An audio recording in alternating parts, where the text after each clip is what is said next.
भारतीय संस्कृति। भारत के धार्मिक और सांस्कृतिक ग्रंथ और साहित्य को जानने के लिए चैनल को सब्सक्राइब करें और बेल आइकॉन को भी दबाएं, जिससे नए वीडियोस की नोटिफिकेशन आपको मिलती रहे। गौतम बुद्ध, बौद्ध संघ के भेद। बुद्ध की मृत्यु के पश्चात महाज्ञानी महाकाश्य ने, जो कि बुद्ध के शिष्यों में सर्वश्रेष्ठ था, इस बात पर विचार करना आवश्यक समझा कि धर्म और विनय दोनों साथ मिलाकर गाए जाएं और एक बार धम्म और विनय का परिपूर्ण पाठ किया जाए। 466 अरहत इस कार्य के लिए चुने गए और आनंद ने इसमें सम्मिलित होकर 500 की संख्या पूरी की। उपाली हज्जाम विनय में और आनंद धर्म सूत्र में प्रामाणिक माने गए। यह सभा राजगृह में ईसा के 477 वर्ष पूर्व गौतम की मृत्यु होने पर हुई और उसमें धम्म और विनय के पवित्र पाठ को निश्चित किया गया और शुद्ध किया गया। ज्यों-ज्यों समय बीतता गया, बुद्ध के सिद्धांतों को लेकर दार्शनिक मतभेद होते चले गए। बहुत से नियम और उपनियम संबंधी भेद भी बढ़ते चले गए। अंत में गौतम की मृत्यु के 100 वर्ष पश्चात ईसा से 377 वर्ष पूर्व वैशाली में विजयनों ने 10 विवादास्पद विषयों को प्रकाशित किया और उनके निर्णय के लिए दूर दूर से बौद्ध भिक्षुओं को एकत्रित करने का उद्योग किया। ककंड के पुत्र यश ने पश्चिमी देश के बौद्धों को, अवंती के बौद्धों को और दक्षिणी प्रदेश के भेजा और उनको यह समस्त बौद्ध भिक्षुओं को यह कहकर दूत संदेश दिया, जब तक जो धर्म नहीं है उसका प्रचार न हो जाए और जो धर्म है वह पृथक न कर दिया जाए। जो विनय में नहीं है उसका प्रचार न हो जाए और जो विनय में है उसे अलग न कर दिया आए। इससे पहले ही हम लोगों को इस संबंध में सावधान हो जाना चाहिए। यश को पश्चिमी प्रांतों से बहुत सहायता मिली, लेकिन वैशाली के विरोधी भिक्षुओं ने पूर्व से सहायता प्राप्त करने का प्रयत्न किया। वास्तव में बात यह थी कि यह भेद वैशाली के पूर्वी बौद्धों में और गंगा के ऊपरी मार्ग के प्रांतों के पश्चिमी बौद्ध तथा मालवा और दक्षिण के बौद्धों में था। पूर्वी मत के समर्थक वैशाली के विजयन थे, जो वास्तव में तुरान की पूंछी जाति से संबंध रखते थे। यह कहा जा सकता है यह झगड़ा तुरानी बौद्धों में और हिंदू बौद्धों में था। इस सभा में जो निर्णय हुआ, इसका फल यह हुआ कि उत्तर भारत के समंत बौद्ध ने इन्हीं पूर्वी बौद्धों से सम्मिलित होकर अपना एक पृथक संप्रदाय स्थापित कर दिया और इसमें चीन के लोग, जापान के लोग और तिब्बत के लोग भी सम्मिलित हो गए। इस सभा में 4 भिक्षु पश्चिम के और 4 भिक्षु पूर्व के पंच चुने गए और 10 विवादास्पद प्रश्नों को उपस्थित किया गया। पंचों ने इन 10 आज्ञाओं को अस्वीकार किया और वैशाली के भिक्षुओं के अनुकूल अपना मत दिया। केवल 6ठी आज्ञा के विषय में किसी विशेष अवस्था के अंदर आज्ञा दी।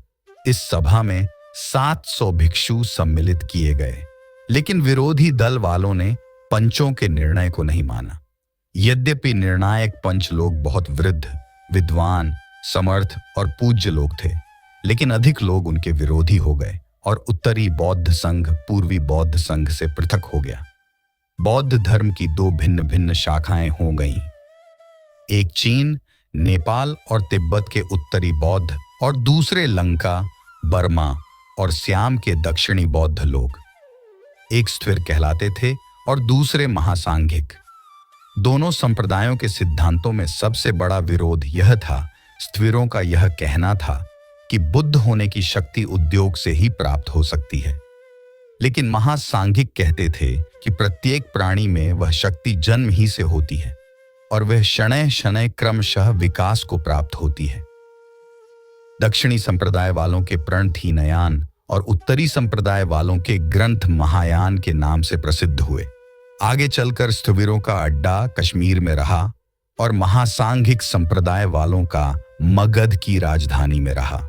विचार की बात यह है कि प्रत्येक धर्म में जब नई प्रणालियां चलती हैं, तो वह चाहे कितना ही अच्छा क्यों ना हो, उनका स्वीकृत होना बाहरी घटनाओं के बंधन पर है। ईसाई धर्म के विकास के प्रारंभ में जब सम्राट कंस्टेंटाइन ने इसको ग्रहण किया, तब यह वह समय था कि जब रोमन साम्राज्य और रोमन सभ्यता समस्त यूरोप में प्रधान मानी जाती थी, लेकिन फिर भी समस्त पश्चिमी यूरोप में बड़ी तेजी से ईसाई धर्म फैल गया। इसी प्रकार मुसलमान धर्म का प्रचार भी उसी समय हुआ कि जिस समय संसार में उसका विरोध करने वाला कोई धर्म न था। इस समय तक यूरोप में सैनिक राज्य नहीं स्थापित हुए थे। भारतवर्ष में भी जब श्रार्य पंजाब से नीचे उतरे और समस्त भारत के भागों को विजय करना शुरू कर दिया, तो इसके पश्चात उनकी हिंदू सभ्यता का प्रचार हुआ। बौद्ध धर्म के प्रचार में भी एक विशेषता थी। बौद्ध धर्म में सबसे बड़ी बात यह थी, ब्राह्मणों में और नीच जाति में कोई भेद नहीं माना गया था, जो कि तत्कालीन हिंदू धर्म का सबसे मुख्य सिद्धांत था। इसलिए बौद्ध धर्म का प्रारंभिक विकास मगध राज्य में हुआ, चूंकि मगध का राज्य शूद्र वंश में बहुत समय तक रहा। पंजाब और उत्तर भारत में जहां की आर्यों की बस्ती थी, बौद्ध धर्म बहुत सुस्ती से फैला। लेकिन आगे चलकर ईसा के पूर्व 3री शताब्दी में जब मगध राज्य ने समस्त भारत में सार्वभौम शक्ति प्राप्त कर ली, तब बौद्ध धर्म भी भारत का सार्वभौम धर्म हो गया। शिशुनाग वंश, जिसमें बिंबसार और अजात शत्रु पैदा हुए थे, ईसा से 370 वर्ष पूर्व ही नष्ट हो चुका था। इसके पश्चात नंद का राज्य हुआ और उसे मारकर चंद्रगुप्त ने ईसा के लगभग 320 वर्ष पूर्व मगध की गद्दी को अपने अधिकार में कर लिया। यह चंद्रगुप्त शूद्रा के गर्भ से पैदा हुआ था, इसलिए उच्च जाति के लोग इस राजा को सम्मान की दृष्टि से नहीं देखते थे। शब्द विषय वह है जिसका ज्ञान श्रोत्र इंद्रिय से होता है। इसके 2 भेद हैं, उपात्त महाभूत का शब्द जिसमें ज्ञान शक्ति है और अनुपात महाभूत का शब्द जिसमें ज्ञान शक्ति नहीं है। इन दोनों शब्दों के 2 भेद हैं, एक तो सत्व संख्यात जो सुना जाए और दूसरा असत्य संख्यात जो न सुना जाए। पहले का उदाहरण है ग्रामोफोन और दूसरे का आकाशवाणी। फिर इनमें से प्रत्येक के 2 भेद हैं, सुख शब्द और दुहक शब्द। गंध विषय जो प्राण इंद्रिय से मालूम हो वह गंध है। गंध 4 प्रकार की है, सुगंध, दुर्गंध, समगंध और विषम गंध। समगंध शरीर का पोषण करती हैं और विषम गंध शरीर का पोषण नहीं करती। रस विषय यह जिह्वा से जाना जाता है और यह 6 प्रकार का है, मीठा, खट्टा, लवण, कटुक, तीखा और कषायला। स्पर्श विषय यह का इंद्रिय से मालूम होता है। यह 11 प्रकार का है, अप, तेज, पृथ्वी और वायु। ये 4 भूत स्पर्श विषय कहलाते हैं। शेष के 7 भौतिक स्पर्श विषय कहलाते हैं। विशेष बात यह है कि शीत, भूख और पिपासा, इनकी गणना बौद्ध दर्शन ने स्पर्श में ही की है। इन 5 विषयों की 5 इंद्रियां हैं। बौद्ध दर्शन में इंद्रियों के कई अर्थ हैं, जैसे परम ईश्वर अधिपति। बाहर के विषयों को ग्रहण करके इंद्रियां चित्तोत्पाद करती हैं। 5 ज्ञानेंद्रियों द्वारा ही विज्ञान का संबंध है। बौद्धों ने 5 विज्ञान माने हैं और 5 ज्ञानेंद्रियों को 5 प्रसाद के रूप में माना है। प्रत्येक इंद्रिय के 2 भाग हैं, एक मुख्य और दूसरा गौण। जैसे देखने की नस तो मुख्य है और आंख गौण। मुख्य इंद्रिय अदृश्य है और गौण दृश्य। अविज्ञप्ति रूप। अविज्ञप्ति रूप का अर्थ उस कर्म से है जो अभी तक प्रकट न हुआ हो। यहां रूप का अर्थ कर्म होता है। जब हम कोई शुभ अशुभ कर्म करते हैं अथवा भावना करते हैं, अनियत भूमिका धर्म, ये भी बुरे ही विचारों के साथ पैदा होते हैं। जो कोई इन सब को ठीक ठीक जान लेता है, वह सर्वास्तिवादियों के मत में निर्वाण पद का अधिकारी है। बौद्धों की इसी संप्रदाय का एक मुख्य सिद्धांत अष्टांग मार्ग है। वेक, सम्यक दृष्टि संसार में दुहक है। दुहक कैसे उत्पन्न हुआ, दुहक कैसे बंद हो, इन सब बातों को जानना सम्यक इष्ट है। तो सम्यक संकल्प, संसार त्यागो, ईर्षा त्यागो, द्वेष त्यागो, यह सम्यक संकल्प है। 3 सम्यक वचन, झूठ बोलना, दूसरे की निंदा करना, चोरी करना, इनको त्यागना सम्यक वचन है।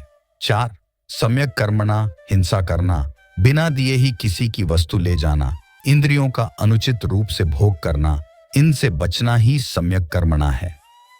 5 सम्यक आजीव, अच्छी वृत्ति को करना और बुरी वृत्ति को छोड़ना ही सम्यक आजीव है। 6. सम्यक व्यायाम, पाप की वृत्तियों को रोकना, अच्छी वृत्तियों को उदय करना और उनके अनुभव विस्तार करना, यह सम्यक व्यायाम है। 7. सम्यक स्मृति, शरीर को समझना, लोभ मोह को छोड़ना, शांति और उत्साह के साथ जीवन को व्यतीत करना, यह सम्यक स्मृति धर्म कहलाता है। 8. सम्यक समाधि, एक दूसरी अवस्था के पीछे ध्यान की सारी अवस्थाओं को प्राप्त कर लेना सम्यक समाधि है। ध्यान की पहली अवस्था ही राग द्वेष की घातक है। दूसरी अवस्था में बड़ा आनंद आता है और यह आनंद से प्राप्त होती है। तीसरी अवस्था में सुख की उदासीनता पैदा हो जाती है। चौथे में उदासी और सावधानता दोनों ही नष्ट हो जाते हैं। यही अष्टांग मार्ग है। माध्यमिक संप्रदाय, बुद्ध की मृत्यु के 700 वर्ष पश्चात बौद्धों में एक बड़े भारी सिद्ध पुरुष हुए हैं। वे नागार्जुन के नाम से प्रसिद्ध थे। यह दक्षिणी भारत के ही रहने वाले थे और यह बुद्ध के पश्चात दूसरी या तीसरी शताब्दी में प्रकट हुए माध्यमिक संप्रदाय के यह सबसे बड़े आचार्य थे। आचार्य आसुरी घोष, जो मसीह की पहली शताब्दी में पैदा हुए, उन्होंने भारत में महायान संप्रदाय की नींव डाली और अनेकों प्रणथों को संचित करके उनको शुद्ध करवाया। उन्हीं सुघोष के शिष्य श्री नागार्जुन सिद्ध थे। नागार्जुन ने इस विषय पर एक ग्रंथ लिखा है जिसे द्वादश वाक्य शास्त्र कहते हैं। यह इस संप्रदाय का सबसे मुख्य ग्रंथ है। प्रतीत्य समुत्पाद बौद्धों का दूसरा बड़ा सिद्धांत है। नाशवान वस्तुओं की उत्पत्ति, अर्थात जो वस्तु नष्ट हो जाती है वह उत्पन्न होती है। उत्पत्ति मिथ्या है क्योंकि न तो कोई वस्तु अपने आप उत्पन्न हो सकती है, न दोनों के मिलने से और न किसी हेतु के बिना। यदि कोई वस्तु है तो उसकी उत्पत्ति कैसी? दूसरी चीज से उत्पन्न होने का अर्थ भी यही है कि जो वस्तु पहले थी उसी की उत्पत्ति हुई। यदि ये कहो कि एक वस्तु के आश्रय से दूसरी वस्तु होती है तो किसी वस्तु के आश्रय से कोई भी वस्तु हो जानी चाहिए। कोई चीज न तो अपने आप पैदा हो सकती है, न दूसरी चीजों से उत्पन्न हो सकती है और न दोनों के मेल से ही वह किसी हेतु के बिना भी उत्पन्न नहीं हो सकती। नहीं तो सब चीजें सब काल में बन जाएगी। इसलिए प्रतोस्य समुत्पाद का अर्थ मिथ्या दृश्यों से है, जो कि हमारी अविद्यायुक्त बुद्धि और इंद्रियों को प्रतीत होते हैं और जो सत्य नहीं है और अविद्या के कारण दृश्यमान है। यही प्रतीत्य समुत्पाद है। ज्ञान और संस्कारों के जितने भी रूप हैं सब झूठे हैं और नष्ट होने वाले हैं। केवल निर्वाण ही एक ऐसा धर्म है कि जो नष्ट नहीं होता। परंतु यहाँ एक शंका होती है कि यदि दृश्यमान सब पदार्थ झूठे हैं तो उनकी सत्ता भी नहीं होनी चाहिए। न शुभाशुभ कर्म है, न भवचक्र है। यदि यही बात है तो उनके विषय में विचार विवेचन करना भी व्यर्थ है। परंतु बौद्ध दर्शनकार कहते हैं, मनुष्यों को जो अंधविश्वास है कि दृश्यमान सब वस्तुएं सत्य हैं, इसी अंधविश्वास को नष्ट करना शून्यवाद का प्रयत्न है। जो बुद्धिमान तत्वदर्शी पुरुष हैं, उन्हें कोई भी वस्तु सत्य या असत्य नहीं मालूम होती। उनके लिए वास्तव में ये चीजें हैं ही नहीं। वह धर्मों के सत्य या असत्य होने के प्रश्न पर कुछ भी विचार नहीं करते। उनके लिए न कर्म है न भवचक्र ही है। जो वस्तु दिखाई ही नहीं देती तो उसका अस्तित्व कैसे कहा जा सकता है? जो वस्तु नहीं है वह भूत, भविष्य अथवा वर्तमान नहीं हो सकती। न उसका नाश है न उत्पत्ति। अब यहां एक दूसरी शंका और होती है। कल्पना करो कि अगर कोई वस्तु सत्य ही नहीं है तो शून्यवादियों का यह कहना कि न तो उत्पत्ति है और न विध्वंस है असत्य है। इसका उत्तर यह है कि शून्यवादियों के मत में तो केवल मौन ही सत्य है। जब वह कभी शास्त्रार्थ करते हैं तो अन्य लोग जिसको हेतु मानते हैं उन्हें वह भी मान लेते हैं। चूंकि न प्रत्येक वस्तु में सत्यता है न सत्य का अनुभव है, और इसलिए जब वह प्रतीत्य समुत्पाद के सिद्धांत से यह कहेंगे इसके होने से वह है, तो न उसमें सत्य है और न सत्य का स्वभाव ही है। प्रतीत्यस्मुत्पाद अथवा शून्यवाद का यह अर्थ है कि सब दृश्यमान पदार्थों में न सार है न सत्यता ही है। इसलिए यह कहा जा सकता है कि न वे उत्पन्न होते हैं और न नष्ट होते हैं, न उनका आविर्भाव होता है न लोप, वह केवल भ्रम और प्रपंच है। माध्यमिक संप्रदाय का कहना है कि किसी वस्तु में अपना निजी स्वभाव नहीं है। गर्मी को भी अग्नि का स्वभाव नहीं कह सकते, क्योंकि अग्नि और उष्णता बहुत सी अवस्थाओं के संयोग का परिणाम है और जिसका होना बहुत सी अवस्थाओं पर निर्भर है। किसी भी वस्तु का उसका निजी स्वभाव नहीं कहा जा सकता। इसलिए माध्यमिक संप्रदाय का यह कहना है कि स्वभाव का अस्तित्व नहीं है। यदि कोई वस्तु अपना स्वभाव या अस्तित्व नहीं रखती है तो हम उसमें दूसरी वस्तुओं का स्वभाव भी नहीं मान सकते। यदि कोई पहले तो वस्तुओं को भावात्मक माने और पीछे यह मालूम करे कि वह ऐसी नहीं है तो वह अभाव को मानने वाला हुआ। परंतु जब हम किसी वस्तु को भावात्मक ही नहीं कहते तब हम उसे अभावात्मक कैसे कह सकते हैं? लेकिन सबसे पहले यह बात है कि हम प्रत्येक पदार्थ में गति और प्रवृत्ति तो देखते ही हैं। तो इसका उत्तर यह है कि हम परिवर्तन क्रिया उन पदार्थों के विषय में नहीं कह सकते जो क्षणिक अर्थात अस्थायी वस्तुएं हैं। उनके विषय में हम परिवर्तन क्रिया को लगा ही नहीं सकते, क्योंकि उनके उत्पन्न होने के क्षण बाद उनका नाश हो जाता है। कोई भी वस्तु ऐसी नहीं कि जो जारी रहे और जिसके लिए परिवर्तन गति के दूसरे ही लगाने की आवश्यकता हो। जो वस्तु नष्ट होती है वह न कहीं से आती है और न कहीं जाती है। यह भी नहीं कहा जा सकता कि दूसरे क्षण के उत्पन्न होने पर पहले क्षण में परिवर्तन हो गया हो, क्योंकि वह क्षण वही नहीं था जो कि दूसरा क्षण है।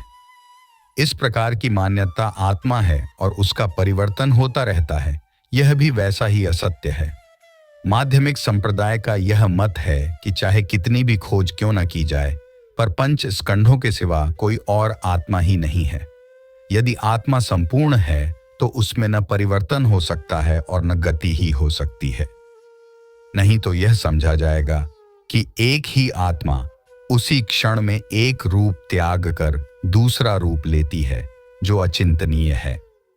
अब यह एक बहुत ही विचारपूर्ण प्रश्न है कि यदि परिवर्तन क्रिया नहीं है और हजारों क्लेशों का चक्र जगत में नहीं है, तो निर्वाण, जिसे कि सब क्लेशों का अंतिम विध्वंस या नाश कहा जाता है, वह क्या है?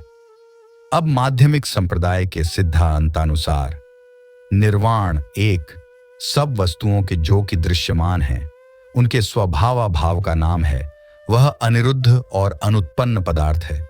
निर्वाण सब वस्तुओं का लोप है, अर्थात निर्वाण प्रपंचवृत्ति का केवल एक अवसान है। होना न होना प्रपंच से संबंध रखता है। यहां तक कि दृश्यमान पदार्थ का होना बंद हो गया है, यह ज्ञान भी नहीं है। बुद्ध भी एक दृश्यमान पदार्थ है। मिथ्या, मृग, तृष्णा और स्वप्न है और उसके उपदेश भी सब ऐसे ही हैं। मिथ्या अहंकार का नाम अविद्या है। खूब विचार करने पर झांत होगा कि भावात्मक सत्ता का लवलेश भी है। यदि अविद्या न होती तो संस्कार भी न होते, संस्कार न होते तो विज्ञान भी न होता। इसी प्रकार औरों को भी समझना चाहिए। अविद्या के संबंध में यह नहीं कहा जा सकता कि वह संस्कारों को उत्पन्न कर रही है, और न संस्कारों के संबंध में ही कह सकते हैं कि वह अविद्या से उत्पन्न हुए हैं। अविद्या होने से संस्कार होते हैं और संस्कार होने से विज्ञान। इसी प्रकार सब दूसरी वस्तुओं को भी समझना चाहिए। प्रतीत्यस्मुत्पाद के इस प्रतिपादन को हेतुपनिबंध कहते हैं। इसका अर्थ है पूर्व हेतु के होने पर उत्तर हेतु का होना। इसे प्रत्योपनिबंध भी कहते हैं। चार महाभूत और विज्ञान के समवाय अर्थात मेल से मनुष्य बनता है। पृथ्वी के कारण शरीर ठोस है, जल से शरीर में चर्बी है, अग्नि से पाचन है, वायु से सांस लेता है, आकाश से शरीर छिद्रावकाश है और विज्ञान से उसमें मानसिक चेतना है। इन सब के संयोग से मनुष्य बना है, परंतु इनमें से किसी को मालूम नहीं कि हम क्या क्या कर रहे हैं। इनमें कोई भी वास्तविक तत्व या सत्तावान या आत्मा नहीं है। अविद्या के ही कारण इन्हें सत्ता वाला कहते हैं और मोह उत्पन्न हो जाता है। अविद्या से राग द्वेष मोह के संस्कार पैदा होते हैं। इनसे विज्ञान और चार स्कंध उत्पन्न होते हैं। ये चारों महाभूतों के साथ नाम रूप उत्पन्न करते हैं। नाम रूप से षडायतन उत्पन्न होते हैं। इन तीनों के संयोग से स्पर्श होता है। स्पर्श से वेदना, वेदना से तृष्णा आदि होते हैं। ये नदी की धारा के समान प्रवाहित होते रहते हैं, किंतु इनके अंत में कोई तत्व या सार नहीं होता।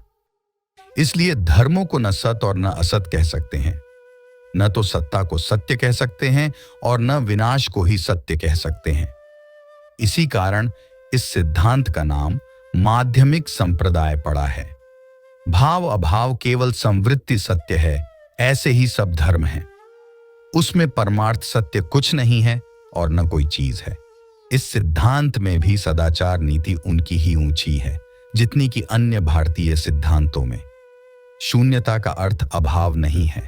व्यावहारिक जगत की निरंतर परिवर्तनशील अवस्था का नाम शून्यता है, अथवा वह विश्व के आंतरिक रूप की केवल अनिरुद्धता है। जगत की सत्यता निर्दोष दर्पण के समान है, जिसमें प्रत्येक वस्तु वैसी ही दिखाई देती है जैसी कि वह वास्तव में है। जैसे दर्पण उस वस्तु से जो कि उसमें दिखाई देती है अलग रहता है, वैसे ही बोधिसत्व उन सब से जो देखता है निश्चिंत नहीं होता है। उसका चित्त क्लेश और राग से सर्वथा मुक्त रहता है। न उसे सुंदरता देखकर अनुराग होता है, न क्रूरता देखकर द्वेष। वह अत्यंत शून्यता की अथवा संपूर्ण अनिरुद्धता की अवस्था में रहता है। शून्यता कई दृष्टियों से देखी जा सकती है। बाक असंस्कृत शून्यता आंतरिक अथवा परमार्थ जगत में इस शून्यता के नियम का प्रयोग होता है। 2. संस्कृत शून्यता, इसका प्रयोग संवृत्तिक अथवा व्यावहारिक सत्ता वाले जगत में होता है। भावात्मक दृष्टि से जगत की परमार्थ अवस्था पर विचार करने पर नागार्जुन और उनके अनुयायी गण भारतवर्ष, चीन और जापान में अत्यंत शून्यता के सिद्धांत पर पहुंचे, क्योंकि जिसकी रुद्धता है वह जगत की सब वस्तुओं के रूपांतर, विकास और परिवर्तन का विशेष नियम नहीं माना जा सकता।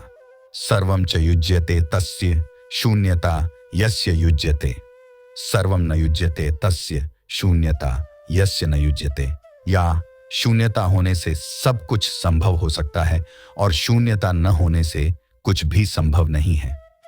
संस्कृत शून्यता का अर्थ विशेषता का अभाव है, अथवा असत्ता की दृष्टि से व्यक्तियों का नास्तित्व है।